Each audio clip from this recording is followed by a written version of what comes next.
The news came as such a surprise you could hear the collective gasp from the press gallery. After 4 years as a Conservative MP, Eve Adams sat next to her new leader and took some parting shots of the Prime Minister and how he runs this government. I can no longer support mean-spirited leadership that divides people instead of bringing them together. We need a kind, generous, and strong leadership that champions a shared vision for how to make Canada work for everyone. I want to work with someone who inspires, not with fearmongers and bullies. So the MP for Mississauga-Brampton South says it's a matter of principle, but the Tories have a different take. They say it's opportunism. That's because they recently told Adams that she would not be allowed to run in any riding for the party in the upcoming election.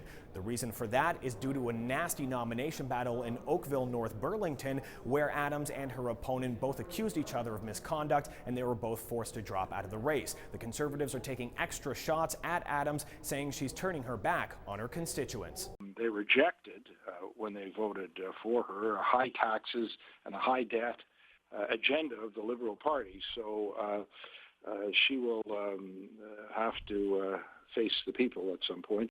Another strange aspect about all of this is that Eve Adams is engaged to Dimitri Soudis, the former Director of Communications to Prime Minister Stephen Harper, who fully supports this decision. Adams hasn't said which GTA riding she plans to run in yet.